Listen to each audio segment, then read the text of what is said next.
Cotton? Yes, Commander? It's time for our yearly employee review. Oh, I swear I can improve!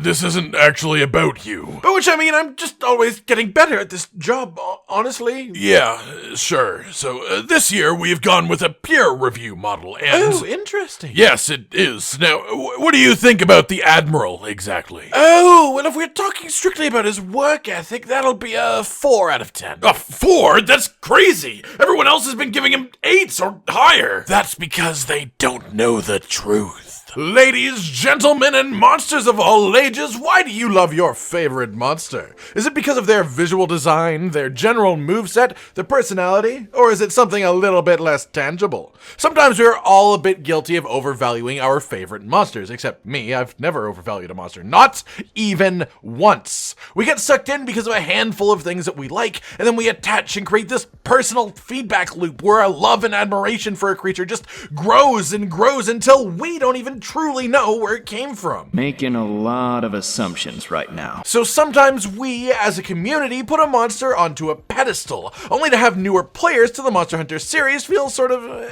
about fighting them. Ladies and gentlemen, today is my list of the top 5 overrated monsters in Monster Hunter. And to be clear, this is not a list of monsters I don't like. In fact, I like all of these monsters quite a bit. However, I don't think any of them, on their own merits, are quite deserving of the following that they've wound up with over the years. So without further ado, let's begin with... Number 5. Turn myself into a pickle, Morty! Boom! Big reveal, I'm a pickle. What do you think about that? I turned myself into a pickle!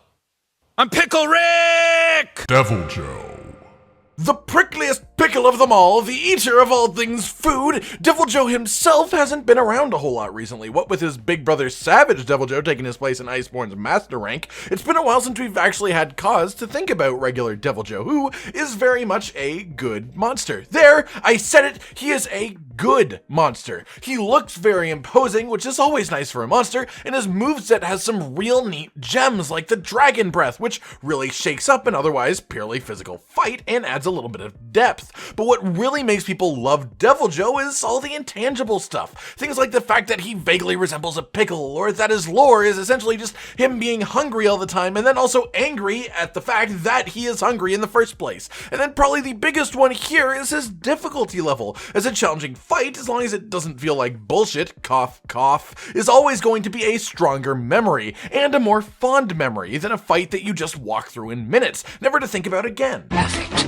Kill me later. But honestly, what Deviljho's difficulty really boils down to is his size and his love of area of effect attacks, as even in a multiplayer hunt, it feels like Deviljho is always attacking you, and that's because to an extent, if you're a melee user, he is, because he's attacking everyone within almost 20 feet of him all of the time, and that is my main gripe with Deviljho, I think. His fight isn't bad at all, but I think it gets significantly elevated in most people's minds, both in quality and in difficulty, because of the fact that it feels like he's fighting more than one person at a time. The one thing that I will say for him is that in World, his personality was enhanced by turf wars and monster interactions, and in Iceborne, his variant Savage Deviljho is just significantly better, and in comparison, I don't think that Savage Deviljho is overrated. The fight itself is way better with a number of new moves, and even more importantly, a number of unique mechanics and interactions that really make him special. But regular Deviljho? I think he might just be the 5th most overrated monster of all time. Number 4. In all of the jungle, no creature is as curious as George. Rajang. The maniacal master monkey who masticates maliciously, Rajang is almost universally loved, and to be fair, I think there are a ton of great reasons for this. However, Rajang has also become one of the creatures most associated with the Monster Hunter series as a whole, and that's where I draw the line here for a couple of reasons. First up, the good. His design as a big, muscly monkey with horns is badass, and the first spike and color change when enraged is really neat in its own right, and his fight is frantic, fast-paced, and always keeps you on your toes. So where exactly am I going to poke at this monster, you ask? Well, the fact that he is about as close to a crossover monster as you can get without having a crossover monster. Rajang just straight up embodies Dragon Ball, and personally I think it takes away from his individual status as a Monster Hunter monster. Yeah, real funny. Oh god, you're serious. Okay, this one might be more of a me thing, but then again, this is my list, which means these are all my opinions in the first place, so yeah, this is gonna count. When I think of Rajang, it's almost impossible not to think about Dragon Ball, and because of that, he's less unique to me, and he feels like less of a real creature in the Monster Hunter world to me because of it. Almost like a strange halfway point between a regular monster and a crossover creature. It tarnishes my idea of him. I guess put simply, I think his moveset, at least the majority of it, is the stuff of legends, absolute top tier combat. But he is also the only 8 monster that isn't a low tier silly monster, so how do we know that he is the best that that category could possibly give us? I mean, think about Quechua, not even considering the idea of brand spanking new apes. Imagine how even Quechua would be in the new world, and try and tell me that Rajang is the peak of what the Fanged Beast category is capable of. I'm not saying he's bad, not by any means. I'm just saying Rajang is one of those monsters that people run around heralding as a 10 out of 10. And while I do think that he is the best version of what he personally is, I think people put him a lot higher on the all-time monster list than he maybe should be at the end of the day. Number 3. Dracaris.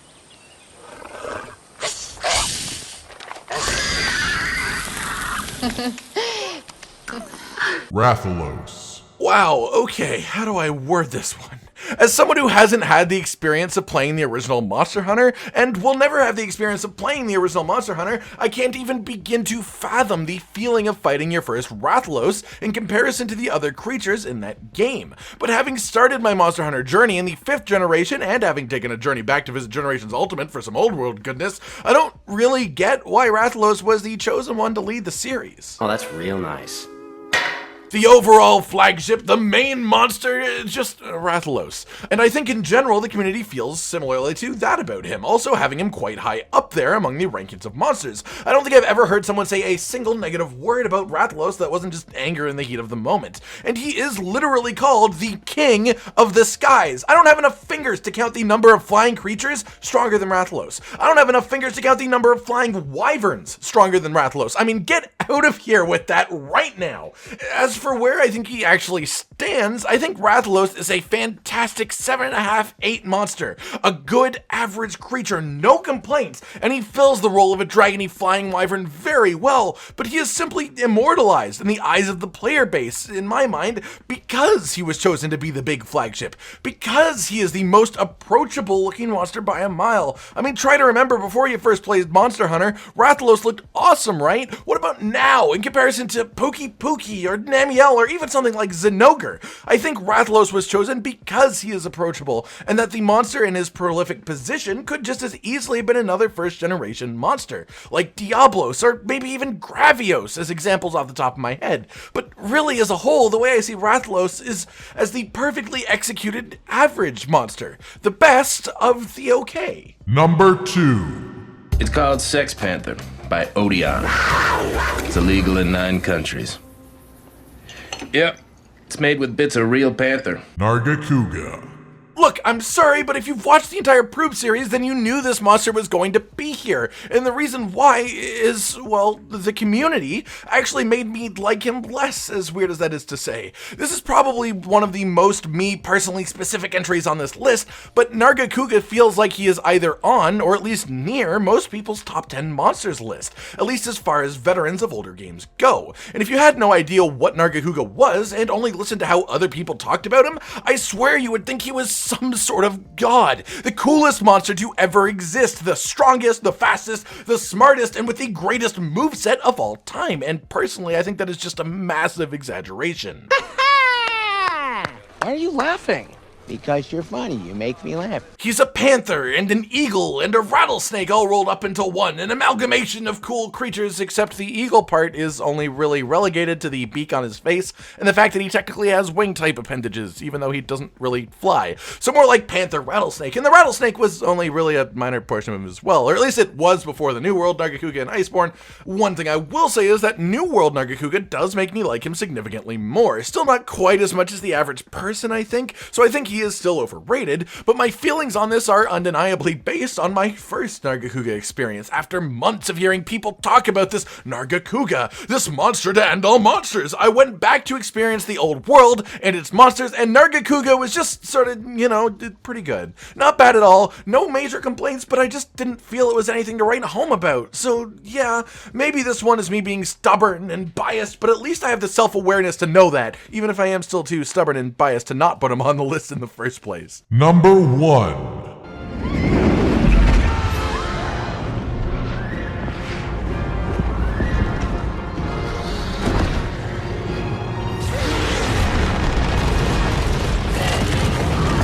Fatalis. This whole time, I've had the kitty gloves on compared to this one. Oh, man. God of all monsters? Tuh, more like God of this topic.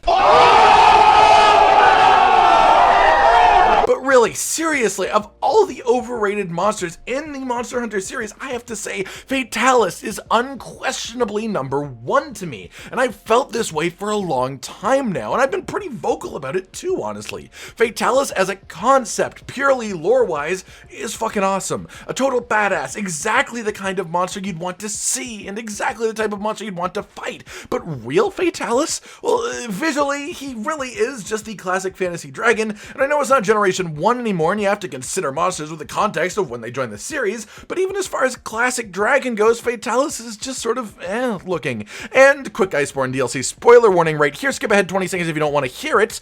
Look at our most recent addition to the game in the classic fantasy dragon appearance category with adult Xeno'jiiva, straight up looking like Smog walked up in here with incredible detail and partially revolutionizing a very typically overdone visual style. And it just put things even further into perspective for me about Fatalis. He looks okay, but in the grand scheme of things, even his look as far as old games go is sort of boring. But the fight, man, it ruins him completely for me. He's slow and lumbering, and he is extremely tanky, and he hits relatively hard. But the thing is, his difficulty doesn't feel real. The real difficulty of Fatalis isn't his moveset. It isn't learning to fight him. It's just the pure length of the fight because he is so ridiculously tanky. The real threat here is that you will inevitably die from just a simple mistake once in a while. It's Monster Hunter. It happens. So if the fight is long enough, there is a higher chance of that happening multiple times. The moves are all just the most simple physical attacks, fire breaths, and fireballs, and it just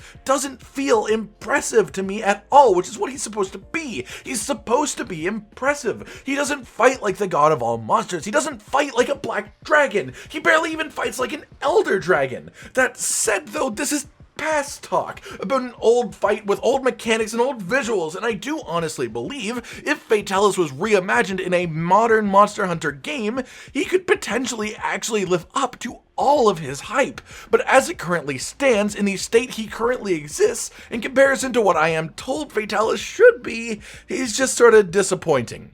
Alright everyone, I've been Cotton Dinosaur, and this has been my list of the top 5 most overrated monsters in the Monster Hunter series. Do you agree with my choices? What monsters would you say are overrated? Like if you liked the video, subscribe to the notification bell for more, and most importantly, ladies and gentlemen, until next time, stay sweet.